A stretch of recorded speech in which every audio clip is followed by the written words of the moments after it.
Greener, Better, Brighter. The Quiet Revolution.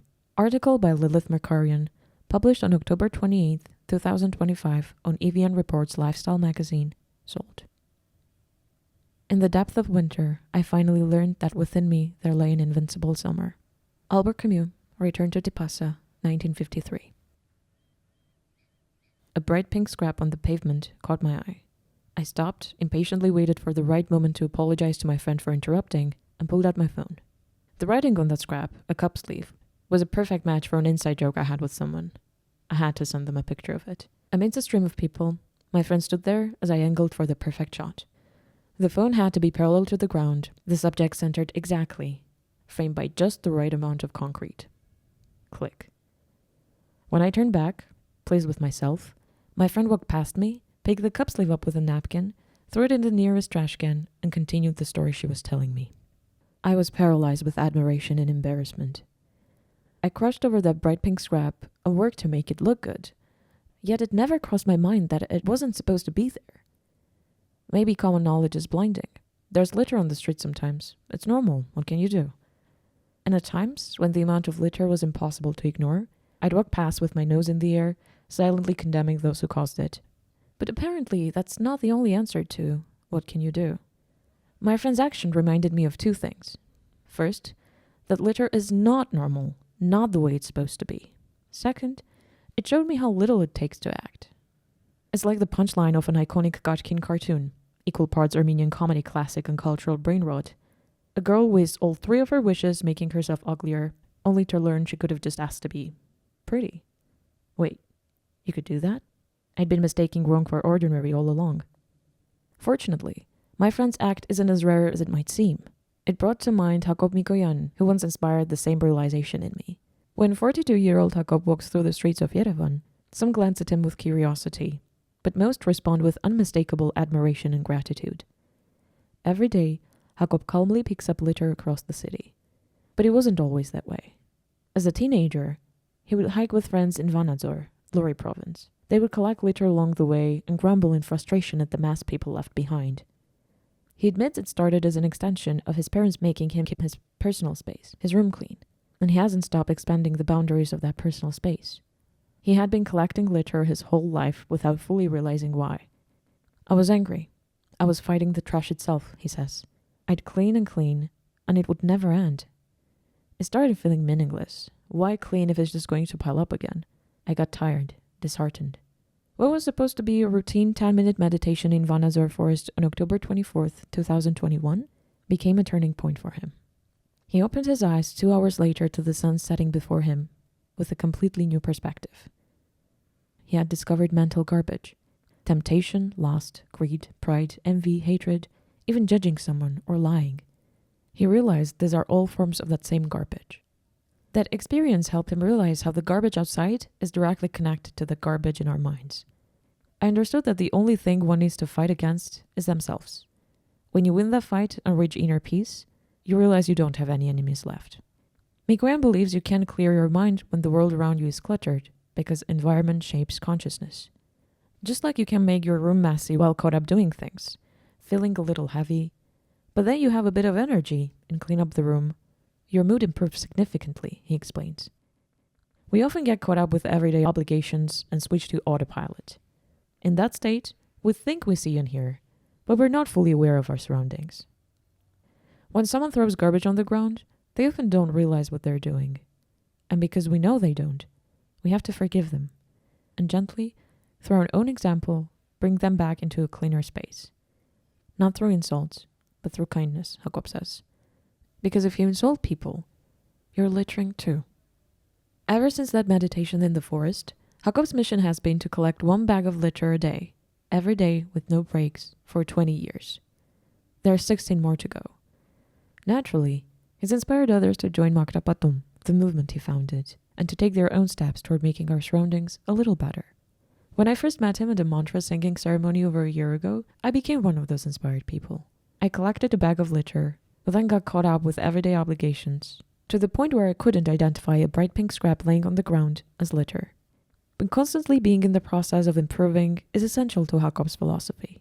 The Bible says that God created the world in 7 days, But I don't think the 7 days are over, he says. If we were perfect, there would be no point in living. It's remarkable how a person's drive to be and do better can inspire other people. Fortunately, people with that drive aren't as rare as one might think. In 2022, Jacob came across a Facebook post by Dana Vergiliusz, inviting people to join her in cleaning up litter at the Children's Railway. Dana had just moved to Yerevan from Rostov, Russia, with her daughter. She was working in IT, but she also organized cleanup events and recycling drives. When she came to Yerevan, she simply wanted to continue living an eco-friendly lifestyle. I just wanted to connect with people who are into this, who care, who might want to join forces and do something together, Dana says. It's an important part of my life, and I'm interested in talking to people who value this too, and try to help the planet selflessly, to inspire others and live sustainably themselves. At first, she would actively look for eco-centers and people involved in eco-activism. After not finding much, but seeing how litter and garbage were an issue in Yerevan, she realized there was a lot of work to be done. She saw potential. I understood I could be useful here, she says. Locals recommended the location of the first cleanup to Dana in April 2022. Some people had done cleanups there before, but stopped. They felt it was pointless. They'd clean up only to find the area trashed again soon after. Many burn out for that reason. About 75 people showed up to that cleanup, Dana recalls. We cleared a huge area, collected tons of trash. We sorted plastic, glass, and metal. With Jacob's help, municipal services hauled it all away. Seeing the difference between before and after was incredible. A TV station came. The Deputy Minister of Environment was there as well.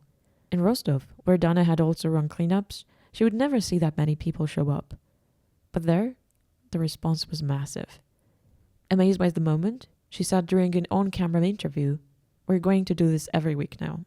And so, 149 weeks later, the 150th cleanup will take place. That initiation became Green Green, founded by Dana herself. Its mission? To develop a sense of responsible ownership toward Armenia's natural environment and promote sustainable use of resources and public spaces. She finds it surprising how many Armenians are vocal about loving their homeland and city, yet litter in the streets while keeping their apartments spotless. There's a disconnect.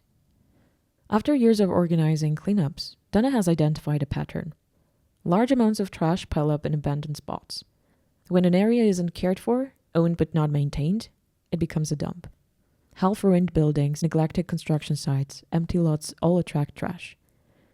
When planning cleanups, they look for abandoned areas because that's where the most garbage accumulates. They've started testing the broken windows theory, proposed in 1982, which holds that visible signs of disorder, such as broken windows, graffiti, or litter, encourage further disorder and can lead to serious crime. Dana and volunteers have found it to be true. Some places are convenient for littering. There is no bin nearby, or it's a favorite smoking or drinking spot. People think, no one will see me throw this into the bushes.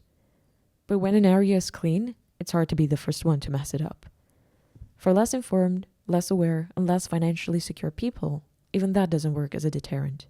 These people tend to care less about it. They believe if there is no trash bin nearby, that's the government's fault, Dana says. They always blame someone else. There's a deep dissatisfaction with life that spills into this behavior. There's this constant sense that someone else should fix things, that someone else is to blame.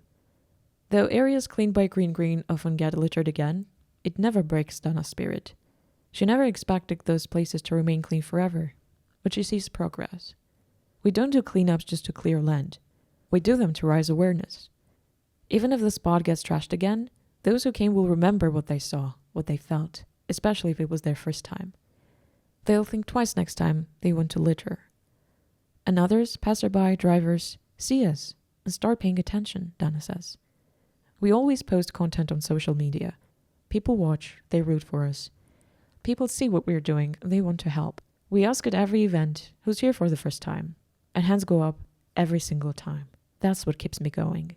We do see the results, in people, in the environment, in the energy. Some people can't join, no matter how much they want to, but they start cleaning near their homes. They say we inspired them, Dana says. They used to think it was hopeless, but now they feel they can make a difference. The Yerevan municipality now funds parts of their work, environmental education in kindergartens, and covers the rent for the eco-center. They also supply bags and haul away the trash they collect. Honestly, I never expected to collaborate with them. But my contact info was public. and they reached out, Dana says, adding that after she posted a Telegram group for cleanups, it spread quickly, and soon after, the head of municipal services called to ask what they needed. Dana doesn't want to see 1,000 people leading a perfect eco-friendly life. She wants to see 1 million people doing at least something. I really want people to understand that everything is connected, she says. If you throw trash into a river, it comes back to you. Even if people say they don't care about the environment, I want them to understand this. At the very least, they're hurting themselves.